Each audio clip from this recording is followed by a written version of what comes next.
Okay. All right. I'm super excited for this interview. As you listen to my next guest and about her life, you'll realize why it's been so difficult to get her on here because she's living, she's very busy with her business and her life and her family. But it's happening, and I'm really excited to have the distinct pleasure of welcoming a true trailblazer in the world of fashion, a woman whose energy is as captivating as the designs she creates. She's from Philippines, a country that has adopted me as almost as their second son. And she's really defined a contemporary ladies fashion there. So please welcome the dynamic, talented, and inspiring Rosanna Ocampo, shining force in Philippines fashion. Hi, Rosanna. Hi, Donald. Thank you so much for having me. It's a pleasure to guest on your new endeavor. Thank you, thank you, thank you. So, you know, the I think everybody out there knows, actually, the few subscribers that I have know that I started this really because I felt like a lot of the podcasts and things either are very West focused, like Joe Rogan, Tim Ferriss, All In Right. podcasts, etc., or they're very country specific. So it's, a Singapore podcaster interviewing a Singaporean about Singapore, a Philippines podcaster interviewing a Filipino about Philippines. And I wanted to make this pan-Asian, and because I think everybody in Asia does treat the rest of Asia as sort of its neighbors. Yeah. And we all have interesting stories to tell, and I think yours is particularly interesting. So I guess let's get it going. So for those out there, Rosanna's a fashion designer, just to lay that out, get that out there first. So this interview will make more sense. So Rosanna, tell us about your upbringing. Were you always creative at a very young age?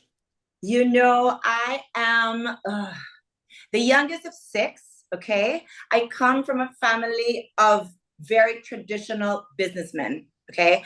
I like to say I was raised by boys, all alphas, alpha dad, four older brothers. I do have an older sister, but when I was born, she left immediately for university. So it was really the boys around me. And then I would grow up listening to business day in, day out, because in the end, they all ended up working for the company at some point. So it was all in my head, business here, business that, from morning to evening. That was what I heard, right? So there was a lot of structure. My parents were super traditional and extremely strict, meaning get ready by 7 means you're ready by 6:45. We're leaving for the mountains at 4 a.m. You're in the car at 3:45, or you're. So I grew up with that. So punctuality was a big thing with me. It's just that the business side never appealed really to me. So when my mom, who was the only person, she was into handicrafts for 30 years before she retired. She was exporting in Europe and in the States. She would come from a generation that was basically in a Pinoy word, modista, like sastre, like they would bring their clothes to Quezon City and have them made, right? That generation of your grandmothers and whatever. And she would say, come with me, I'm gonna buy fabric for my dress. And the minute Wow. she took me, I think I was like 7. That was it. Okay. And I would go through rolls and rolls of fabric. And then I said, can I have my dress made too? So she goes, okay, choose your own fabric. And so I started. So what happened was, by like 10, I got so used to the idea. And by 12, I did my first dress in freshman year, sophomore year, prom, senior. I never actually have been to another designer in my life unless I was a bridesmaid. Made all these events, you made your own dress. Yeah, but don't ask me how it looked. I'm just saying I made it, okay? Wow. That's impressive. I just I just sort of, it was sort of like intuition. I never went to school. I was just familiar with the process because my mom familiarized me. So I loved it. So I think I can tell you at age 12 I wanted to be a designer. I never changed my mind.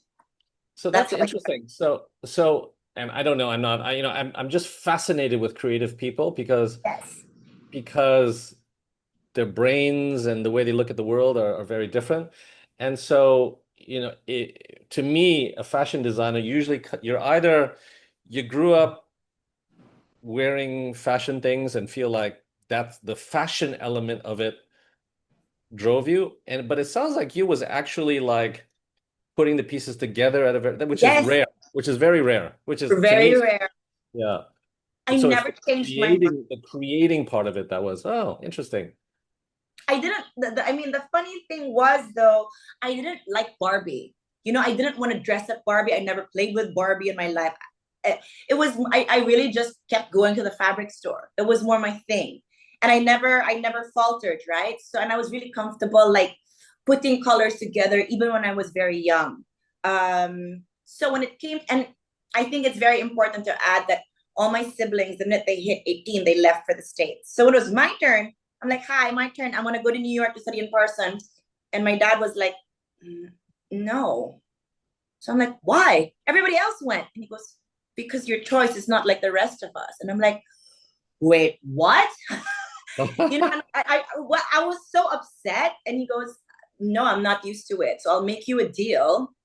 If you study in the Philippines for 4 years, business, and you still like your fashion, you can go wherever you want. So I was so miserable. I went to business school and University of Asia in the Pacific. And as you know, I'm not a traditional, I'm the most liberal, like, and they made me wear business attire every day for 4 years. It was terrible. And so I'm a big believer now that if you do not like what you're doing, you will not put your heart into it. And I was really miserable. So obviously, you know how it went. I finished the 4 years. I said, I did it. I learned. May I go now? And he goes, okay, you can go to New York. I'm like, no, I changed my mind. I fell in love with Italy. I went before college. I'm going to Italy. He goes, no, we all went to the States. You go to the States. And I'm like, no, I'm going to Milan. I'm going to learn the language. And so I enrolled for 1 year and I stayed for 6. I couldn't go home. I fell in love with it. It became my home. I basically felt like I was always meant to be there.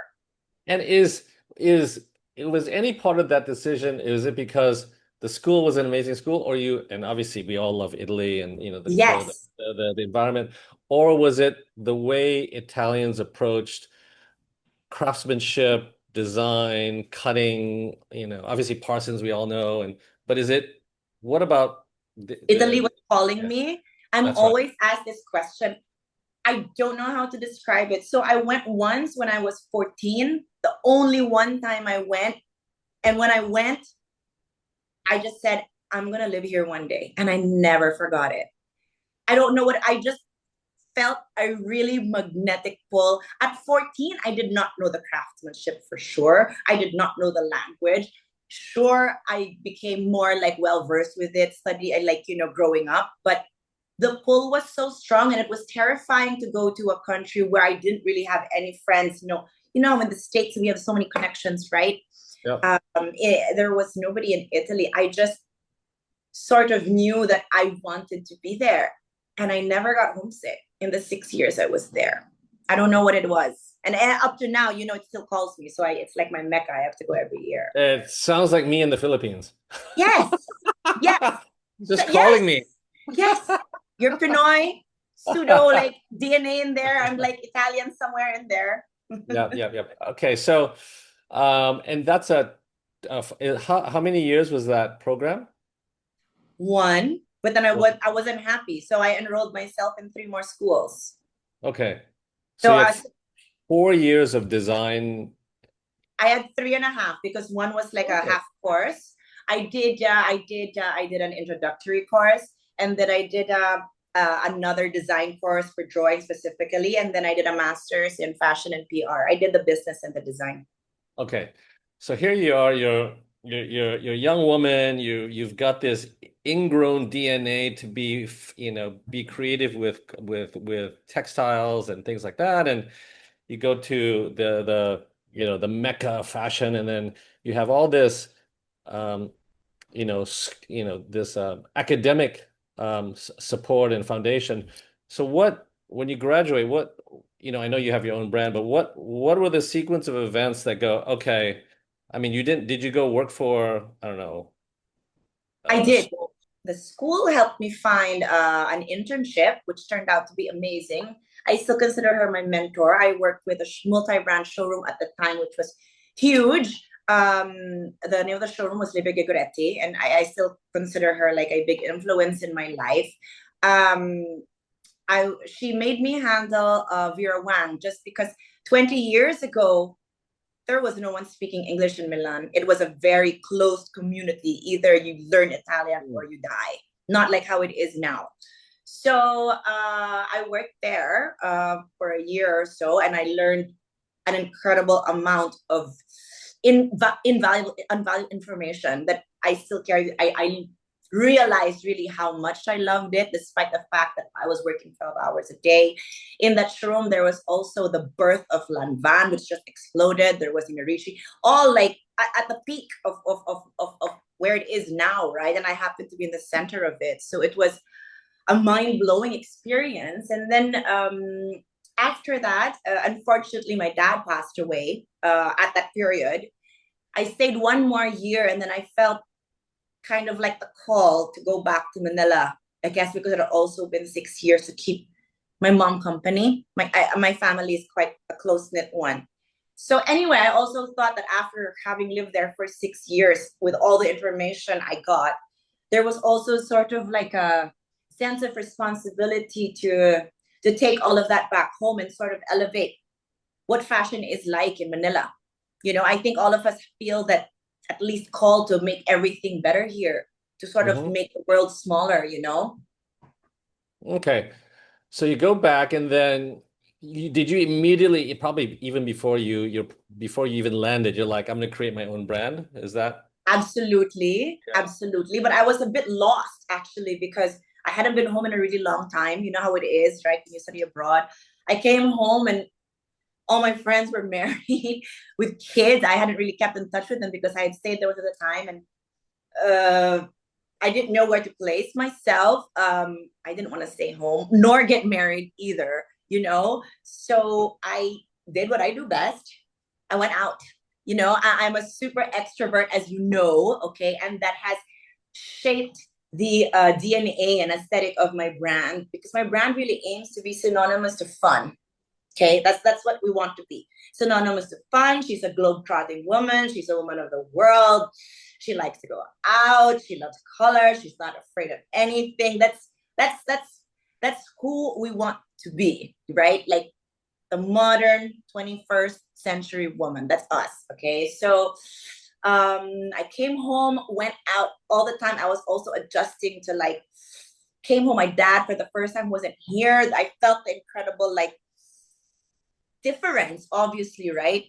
Yes, I lost him, but I lost him 2 years ago, but I came home to not having a dad. And that, so I was sort of like, okay, I'm just going to go out. By going out, I met everyone, and I just kept wearing my stuff. So I catered to the party girls. Totally. Because I myself was one. Okay? So this is before RO, or this you were just making your own clothes to wear? I was figuring out how to start. So I just kept wearing me. Me. I had 2 seamstresses in my house, which my dad gifted me at the age of 18, which my mom kindly kept for me. You know, that's how I was experimenting so much, because I always had a sewer at home. Amazing. That's such a good story. Okay. Yeah. So I mean, he was like, here's your graduation, it's gonna give you a sewer. It was the best thing ever, because she was just home and I could like hit or miss, trial, error, this, that. So she was still there when I got back from Italy, and I just kept wearing. Most kids get a Rolex or like a briefcase. You get a seamstress. I got a seamstress. A live-in one. It was amazing. Amazing. So because I kept wearing my stuff, I guess the party girls sort of gravitated around that, because I kept going out too.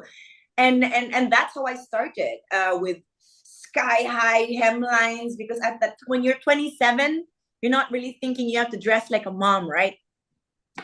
So I got that. And of course, that path took me to, you know, I eventually did become a mom. The hemlines became longer. My clients evolved with me. And even if obviously the aesthetic of my brand has changed, like I said, because of the hemlines, and obviously now we all work, I think the DNA is still there, in the sense that everything I do is still fun.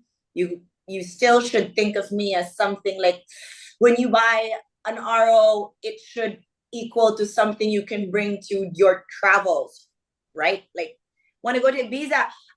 Yes, I want to go to her. I do get brides. I'm always asked, do the brides go to you? We don't see you make brides. They do, but for the after party.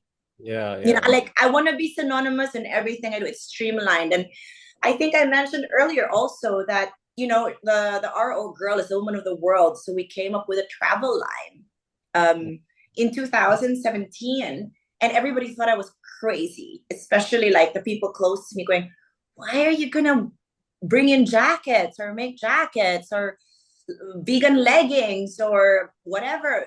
We're in the tropics. And I said, well, yes, but I travel and I need jackets. And the clients I cater to, the 10% of and I cater to, they leave as much as me, if not more. And there's actually no place to shop in the Philippines locally for these jackets and these outerwear. So why not me? And do So you and do over the years, so I guess there's one, your mood at that time and what's inspiring you at that time. I'm sure you read fashion magazines and your mood. yes, When you lay out your collection from year one, year two, year three till now, do you go back? It's like looking at a yearbook, school yearbook. Do you remember what your mindset was like at the first year and your designs at maybe the fifth year, what was going through your mind and your life? And is that do you reflect on that? I guess what I'm trying to say is how much of your mood goes into I'm just fascinated with does people who can design. Like what is it? Is it like what's when you sit down and think about your designs, like is it what's going through from your head to your vision to your inspirations to get down to the actual designs? Like what's that sequence of events? God, that was a long way. my situation definitely has a lot to do with it. But more than anything, I'm really influenced by travel, particularly certain cities feel the need to go back to. I repeat a lot of things, I repeat Madrid a lot. You know how much I love Ibiza and Mykonos. That is like, and it's not because it's such a misconception that I go clubbing there. I actually don't even. I'm more of like an 11 a.m. to 10 p.m. kind of girl when I'm there, right? But I do love the day scene. The people I see when I go out to these beautiful restaurants, that's a must for me.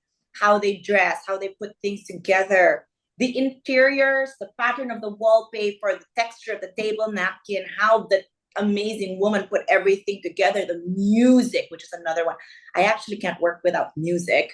All my meetings, there's music in the background.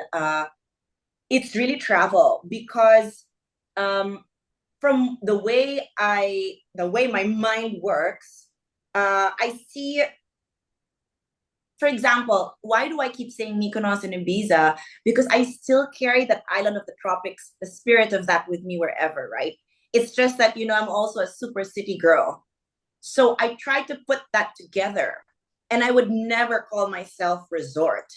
Um, I would just like to say maybe party chic because I'm not. I don't do those the kaftans, right? You don't ever see me do that, right? So um, there are all those elements that play such an important part for me. It's really extremely important for me to go out, meet people, see what's going on, listen to it, taste it, touch it. I don't think it's more of my mood, actually. Yes, a little, but I would say 70% when I'm out that influences me. Oh, that's fantastic. Fantastic. So tell us, okay, so you've got this brand, you're well known locally, I'm assuming, I know a little bit of this, but I want the audience to know as well. Like, so you're obviously expanding globally. I know you just recently opened, maybe not recently, maybe last year or 2 years ago, opened Here. a boutique in Milan. So tell us about the global stuff. What's happening? Okay, so basically that happened. Like, I had a really, how did this start? oh my God. Okay, so I had a really rough 2022 and 2023 personally, right? it was just so rough that I'm like, I think I'm just gonna go on a spontaneous trip to Milan. Just, I don't know, because everything else was terrible around me, right? You know, when those things happen, you're just like, there's, I don't know what to do. I'm just gonna go. So I went. That wasn't planned. I ran into my colleague who I used to work with in that showroom I told you about 20 years ago, Alessio. And we worked together. I haven't seen him in 20 years. I ran into him because I visited my old boss, my mentor.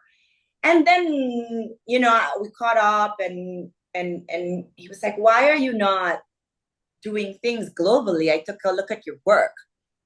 And do you want to do something together?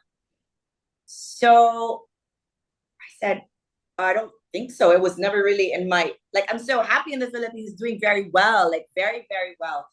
Anyway, I went back to Manila and I came home and I'm like, why not? Like, why not? Like, I have so much energy, good energy that I want to put somewhere. And I actually, he caught me at a time that it was such a low point that I'm like, I don't think I have anything else to lose. And I have all these hours to give just to take my mind off whatever that was, right? So I called him up and I said, you know what? Let's do it. I'm gonna take a big risk. I'm gonna jump. So he said, okay, I'm gonna quit my job. I said, what? Wait, I was gonna hire you as a consultant. He goes, no, you're gonna hire me because then I'm gonna get 20% of your company. So it happened so fast. I'm like, is this really happening? I'm like, I've always been a risk taker, always since I was young. So I said, okay.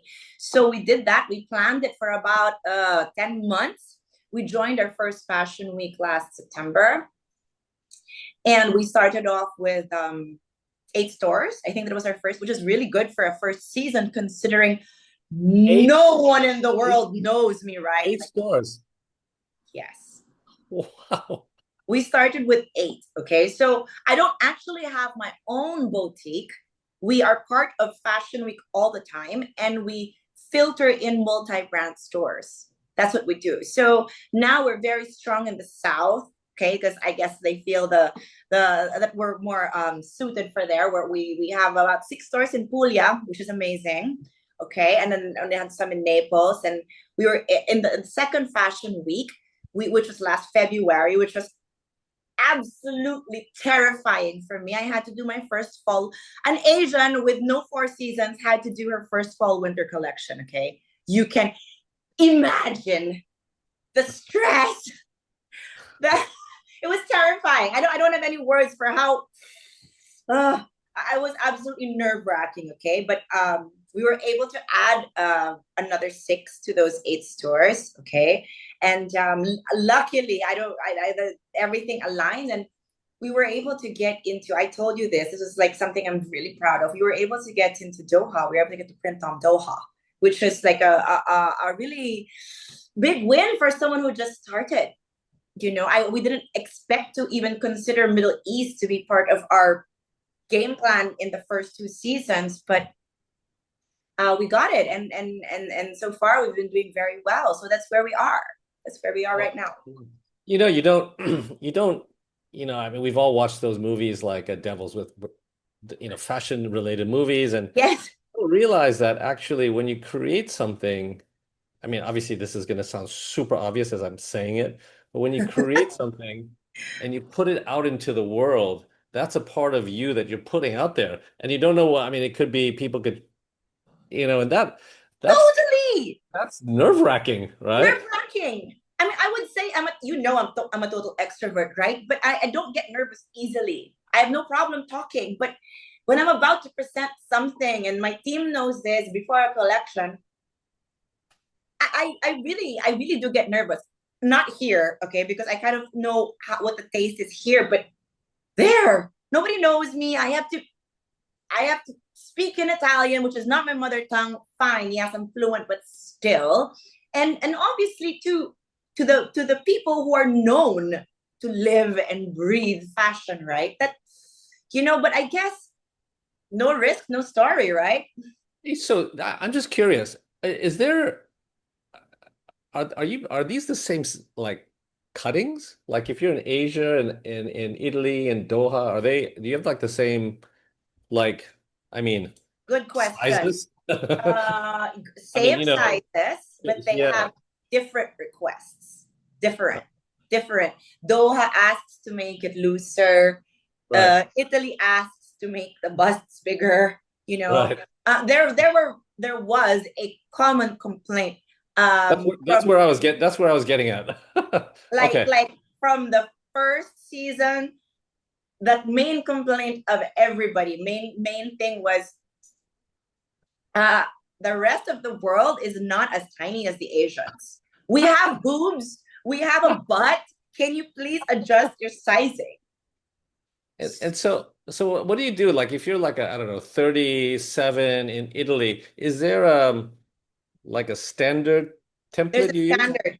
There's a Ah, standard. And so I think what really shocked me, and I'm learning obviously as I go along, um, obviously there's a lot more work on my plate, right? Because I now have to juggle the seasons here, there between Manila and Italy. It's not the same time. I don't have 4 seasons. I have my own here that don't come out there. Uh, I'm really learning as I go along. But the biggest shocker was that because my first collection there was presented here first a few months before, none of my best sellers here were best sellers there. They chose totally different things. Mind blown, mind blown. Nothing. Maybe like 2 out of the 15 bestsellers here. So the tastes are completely different. However, I realized that whatever Italy chose is the same that the US chose, the same that Doha chose. So I guess Filipinos are more, I don't know, conservative? that's fascinating. Fascinating, Yeah. fascinating. So this is a kind of a personal question. Just so you're growing up, just I'm going to go way back a little bit. So you're growing up, you're kind of in at the dinner table with all your brothers and they're talking business and your dad's talking business. Do you think some of that have subconsciously helped you with your business now?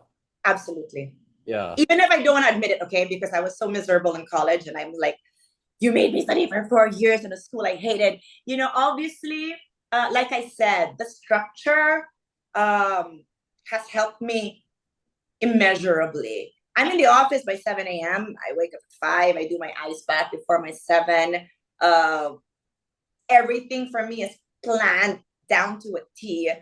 Yeah. I'm super, yes, I'm creative, but I'm extremely like, if my schedule is late by 1 minute, I'm gonna flip out. The production schedule is also planned in advance. Like everything to me is like by timeline, Yeah. military time. So that's because of I guess the environment I grew up in, Yeah. which I'm Yeah. very Yeah. grateful for. Really. Cool. Cool. Cool. All right. So there's a few more questions, and I think well we got a good taste of Rosanna Ocampo and what she's accomplished. So let's say and I'm sure there's a lot of aspiring young designers, male or female, boy or girl. They're watching this and hearing about your journey, and it sounds amazing, but obviously it's quite challenging for any new business. Like what's some advice you would give somebody who's wants to enter the business now? I'll give two, which I always say. I would say the most important is finding your identity. I mentioned to you earlier that I started off with incredibly short dresses, right? Which probably would make me blush if I wore them now, okay? I mean, I was 27 then when I started in Manila. However, there's still that element of me which was there, meaning that element for me is color and fun, which I hope you still feel when you see me dressed up, right? Like, do you feel that when you see me, even if you're I a man of do. Definitely the fun part. But you see, like I want to transmit that just by what I'm wearing, even before I open